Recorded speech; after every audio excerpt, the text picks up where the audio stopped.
That seems familiar. Does it now? Yeah. Seems like it seems a little bit familiar. Like we're doing this again. Part 2, The Reckoning. You should absolutely play this with a controller. I've tried it with keyboard and mouse. It's okay. You get a lot more movement with the camera, but it's analog is really where it's at. But we're here at Spark 2. I talked a lot about this with in the Spark 3 playthrough. Speaking of the Spark 3 playthrough, say hello. Hello. I am returned. Yes, that is exactly what I said. All right. So I did that kind of quick, but did you notice anything about that intro screen? Oh. It doesn't look like Sonic Adventure 2. Did you have Sonic Adventure 2? Did you have a GameCube? I think you had a PlayStation, if I remember correctly. I had a PlayStation. I was a PlayStation.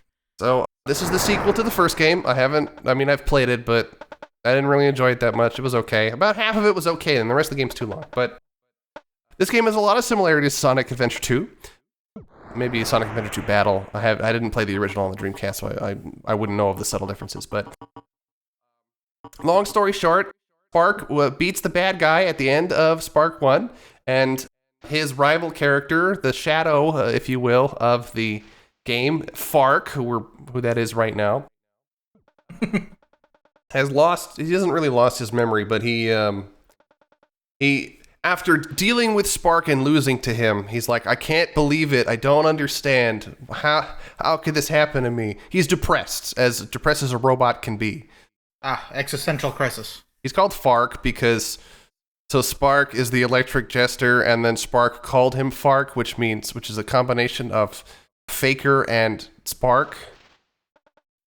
Dr. Armstrong, who wasn't in the last game, is agreeing to help him with something. He says it's Faker mixed with his name. So we're similar. I mean, you got the same color scheme too. I really like the way Fark looks. His sprite is really interesting in the first game, and I think it translates really well to 3D. I like the entire way this game looks. It performs really well. Actually, I was watching this footage back after I edited it, and I'm like, wow, this is really choppy. But I'm actually used to playing it I have a 144 hertz monitor. I'm used to playing it in 100 plus FPS. It looks so good. If you have... Wait, did that guy just get kidnapped? Yeah, he's like, I'm going to help you out. All right, get on the table. And then this black Electric Jester just shows up and takes him away. Bark! All right, so if you haven't noticed, there's quite a bit of this is the tutorial. You can go through this very quickly. It tells you how to do the spin dash, how to do the homing attack. There's combat. The combat is not as fleshed out as Spark 3. You pretty much just switch between light and heavy attack. I mostly just build up combo with light attack and then do the heavy attack at the end because that's where all the extra damage is. You'll never see that again. You'll notice if you watch the Spark 3 demo footage that color scheme was reused a lot for the side stages. There's no side stages. It's point to point. Go where you need to go. That's kind of nice. Honestly. All the loops are manual in this game. Every single one. Again. No, it's before. It's loops again, but not again. It was prior to the agains. Well, loops have always been manual up to that point. So I just picked up the biker power-up, and we're going to be pretty much using this the whole game, except for, I want to say, well, I'm not going to spoil what that one is. There's one other one we use because it offers multiple dashes. But Fark can dash, he can double jump, bounce off walls, and he can do like that supercharging dash thing, which if you use in combination with this power-up, you can go really far. By the way, see that mountain in the background? You can climb that. Well, maybe not the mountain, but all of the buildings here are climbable. I kind of just cleared through the stage really quickly, but you can explore the whole thing. It's actually really massive. I've done That's it. That's kind of cool. There, you really can only get points. There's some hidden like floppy disks with art on it. I got all of them at some point. Just not this point. Well, the art is really cool. There's a lot of extra stuff in here, but I would say the meat and potatoes of the game is the game itself. You're not going to get a lot of mini games or any mini games at all. There's time trial and then there's score attack. How that works is interesting. So Time trial is as simple as it is. Get to the end as fast as you can. The point is scoring is a little different. You have to kill enemies, get bits, which are those little electric things. And you gotta do it really fast. And you gotta finish the stage before 5 minutes or you start hemorrhaging points, in which case there's no way to recover. Spark 3 fixes this by just not letting you gain any more points. But in Spark 2, you want those point multipliers, you gotta kill a lot of enemies, you gotta do it really fast, and you gotta do it before 5 minutes is up. You do get a reward for getting all the platinum medals. You either get nothing, gold, or platinum.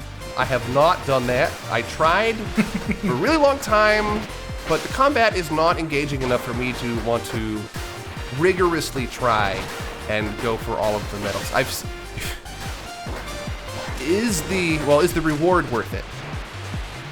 It's very cool, but I don't know if I'd call it worth it. If you want to go for it, go for it. But I don't think the combat in this game is good enough for me to want to do it well and a lot. It's a personal role, so if you want to do it, all the power to you. If you don't want to do it, I would recommend getting all the fan art. That's the stuff you want. Because this was basically made by one guy with some help on the art and the music. I believe all the music is paid for. So if you, this was a Kickstarter game too, I believe. So if you spent money on the Kickstarter, basically he used all that money on the music, and the music is really good. So the Black Jester's name is EJ. I think it stands for Electric Jester, but I'm not sure.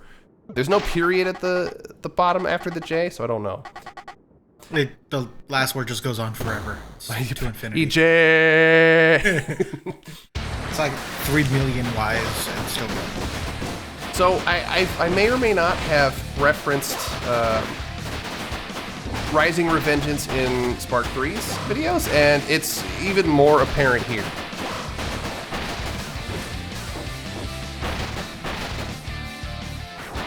You'll notice that the lyrics just kicked in because I got the boss to half health. By the way, I'm playing this on hard. I've played this on every single difficulty, and as far as I can tell, really the only thing that changes is the amount of damage you take.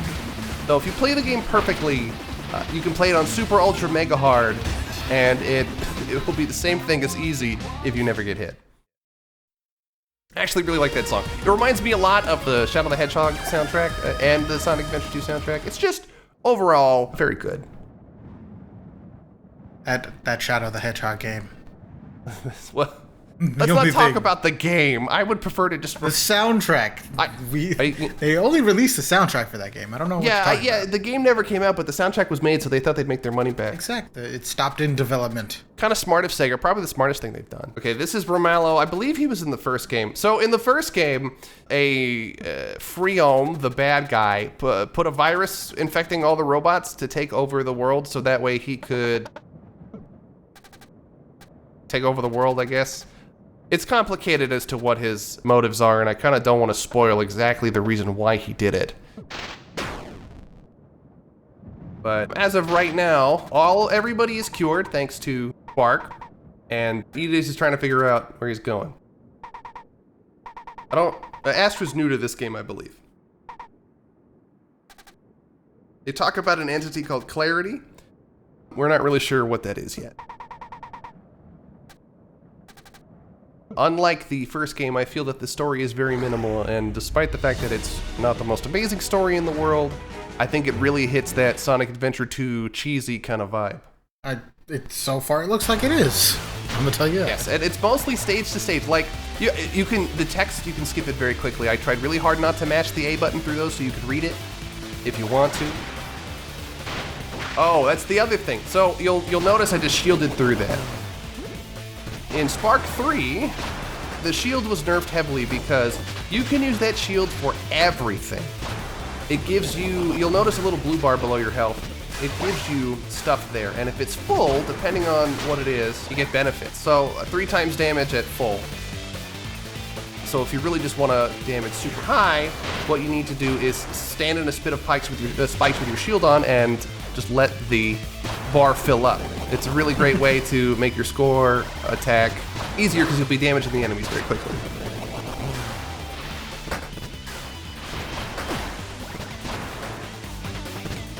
I'm more or less abusing the biker dash because it has a longer dash in the air. The downside is that it has a slowdown when you dash in the air. So you'll dash, you'll get the full speed, and then you'll kind of like peter out. You'll fall down to the ground. Drop out. Yeah, you'll drop out. At an angle you wouldn't expect. So you can't spam it, unfortunately, and go faster. My recommendation is if you want to go very fast, only press the dash button to either correct your jump or to give you that initial burst of speed.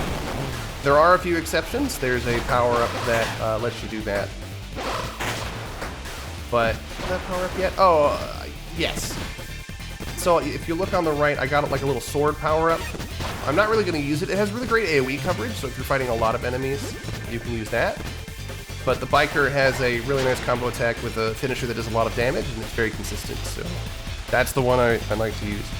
But if you hold the, I'm going to call it the triangle button, because the Y button is different on every controller. But if you hold the triangle button, the up one, you can charge and do an attack based on what power-up you have, or if it's your base form, I think you just do like a Kamehameha kind of thing. Really digging the DBZ inspiration for this. The speed boosters also, while they do set your speed, they're you don't want to abuse them because it's not additive. So you'll only go as fast as the particular booster boosts you. Same thing with springs. Some of them send you different distances compared to others. So I'm using the sword power up here to show you what it is, because swap between them, but swap back. You'll notice that just by just by deflecting all of those attacks correctly, I've got a 3 times damage multiplier and you can rip through them. So it's no big deal. Also, when you kill enemies, you get other little buffs. You can see them underneath your thing. As for what they do, the one, if you're going for the speed score, you want the one that makes you go faster. Otherwise, you don't need them. You only want that buff, and only that buff. Oh, hey, does these guys look like something you might have played before in like some other game? A little bit. There's like, this one guy has 2 swords, and the other guy he's got like a katana type deal.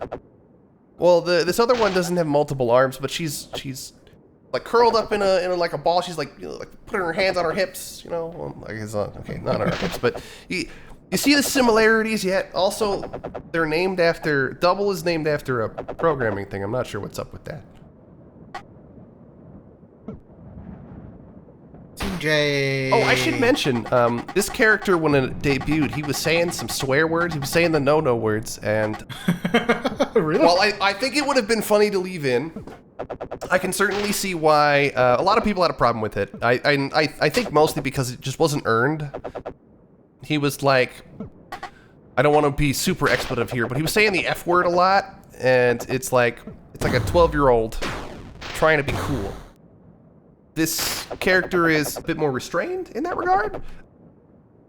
I think he's just as pathetic, but in a way that doesn't make me roll my eyes in the same way.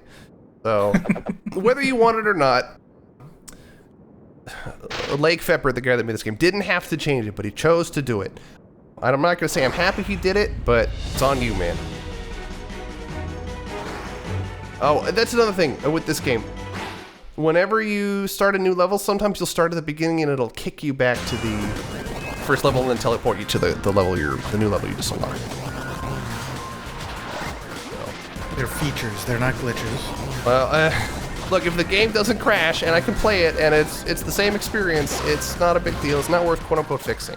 Yep, see, it's a feature. He did a lot of post-work for this game too, so he calls it magnet dashing. I'm not even sure I ever do it, but he made an unintended behavior more consistent because people liked it. He didn't get rid of all the fun. He fixed some graphical bugs. Okay, that's the other thing. I don't know what happens. There's a particular scene later where the little poof balls on the Jester hat kind of like reflect in a way that's really blinding, and it has to do with my graphics card. I ended up, because of footage corruption, I had to go back and reshoot some of this. So the first half is one piece, and then the second half is another playthrough I did that are more or less the same. It's not like there's any secrets. You can't like find the bounce bracelet and then go through the rest of the game. There's no unlocks like that in Sonic Adventure.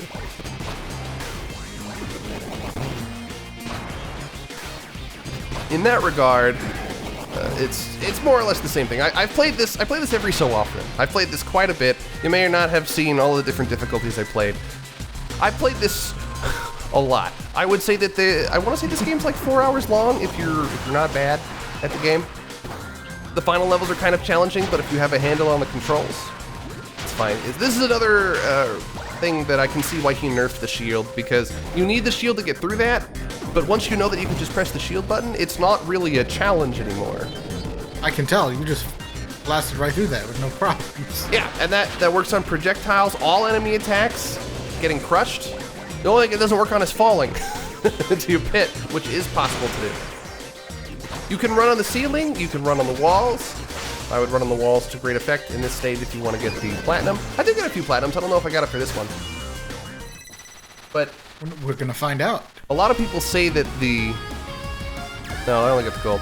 A lot of people say that the Sonic games are about momentum, and I don't know if that's entirely true, but for sure, I think this game has a really great momentum once you're good at the controls. Pro tip, okay, this is the scene. So when I replayed this scene for the second playthrough, because of the corrupted footage, that flashing thing? Those, like, you can see it blinking, it didn't flash anymore.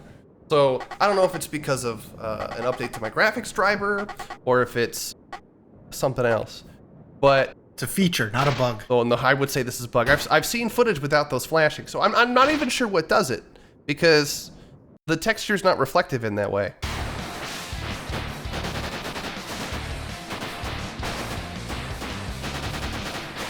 There's actually two different boss musics.